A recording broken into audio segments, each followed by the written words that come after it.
Girlpool Forgiveness album review. Let's chat about it. Hey guys, what's going on? John here from What's Spinning. Here tonight to chat about this latest from Girlpool, LA-based duo of Harmony Tividad as well as Avery Tucker. They've been at it for a few years now, and for a while in their early days, I wasn't really that into what they were doing. I know. Their self-titled debut album as well as Before the World Was Big. People were really hyping these albums up and really into them, but I wasn't as into the sort of lo-fi production as well as some of their vocal harmonies at the time. I just thought there were a lot of duos out there doing this sound a lot better at the time. Now, I did enjoy 2017's Power Plant a lot more.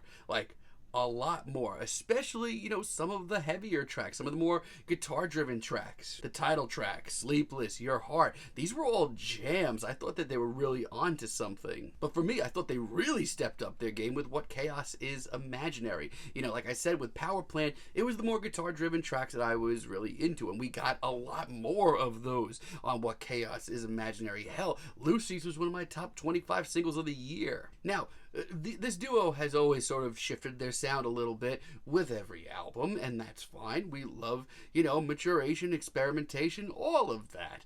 But man, this album is a major shift, and honestly, I think it's some of their best work. This album, in a lot of ways, is a totally different side of Girlpool, but it's a very compelling one. I Love Lullaby, early on the album, kicks things off with a pretty decent start. And like I said, it's a dramatic shift. It's a very ethereal brand of ambient indie pop. There's also some industrial elements here, as well as throughout the entire album. We get a very light, very soft, but certainly there, pulsating beat. But the rest of this track is just as tender, just as vulnerable, just as telling. But I think it's the pacing and the way this track really creeps along that keeps me really captivated. Violet is absolutely heart-wrenching, one of my favorite deep cuts here by far. Between the whispered vocals, the strummed guitar, and just this atmosphere, which is just so freaking empty. It's incredible, actually. It is so unbearably human at times. It almost sounds like an Elliott Smith cover, but like a really great one. Not only that, but the harmonies are absolutely breathtaking. The harmonies throughout this entire album are so good. And when this instrumental pops in eventually, things get even better. All the while still remaining just as soul-crushingly personal and human. Junkie's really good too. I love that very light, pulsating beat once again. It just kind of, keeps things lively and interesting even when we're dealt with these very atmospheric, very quiet, very desolate sounding indie pop tunes. I really love the harmonies once again.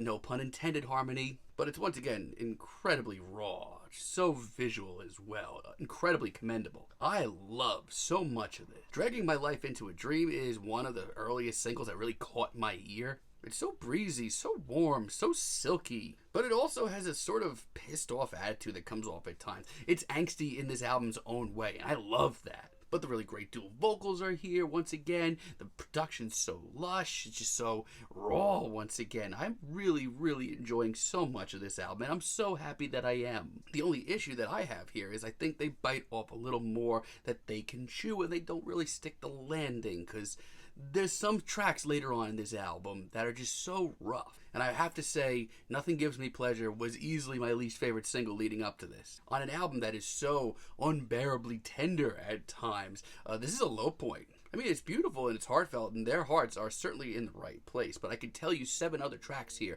that just hit your heart so much harder, especially instrumentally. There are so many more interesting tracks here. I really wish they stuck the landing with this, because I would love to give this just an awesome review.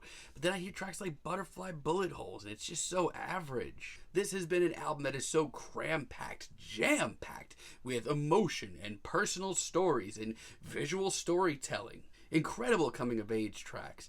Then I hear this, and it's really kind of one of the more emotionless tracks here. And it's a shame because, once again, lyrically, this is commendable and nothing short. And when things kind of pick up into a sort of indie, quaint little jam, things don't get much better. It's See Me Now is my least favorite track here. This is kind of tough to listen to. I have loved the very hushed, very quiet nature of this track. It's been one of the easiest to enjoy things about this. But this is so one-dimensional at times. And it's so sad because I'll hear a lyric or two and it'll just hit me so damn hard. Outside of that, though, this is one of the weaker moments here, and I don't think they do much better with Love 333 as a finale. This just sounds rehashed. This sounds like 7 of the best tracks here, but just much less effective. Even instrumentally, this album really falls off with the final few tracks. It's just not as good. But still, I think this is their best work.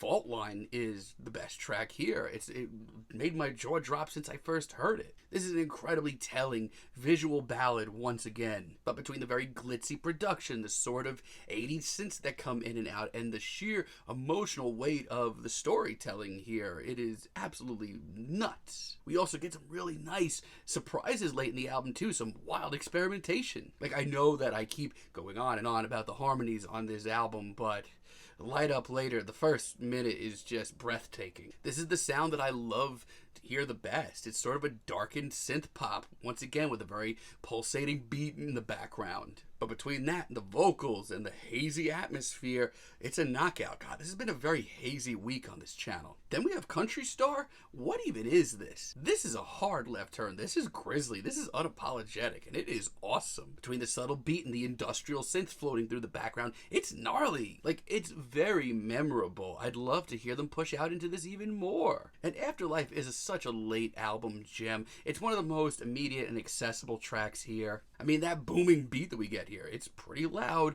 but it's done very well. It also has a drama and an intensity that I'd like to hear some more of in the future. Overall, for my taste, this is probably Girlpool's best album. It is a sharp left turn from where they've been the last few years, and you may love those albums, but I was always sort of on the fence. I wanted a heavier sound. What I didn't know I wanted was a very atmospheric and ethereal indie pop record with subtle nods to darkened synth pop and industrial. It's a wild album. I just wish that they stuck the landing. Some of the late tracks here just don't rub me the right way and are pretty boring compared to the rest of this.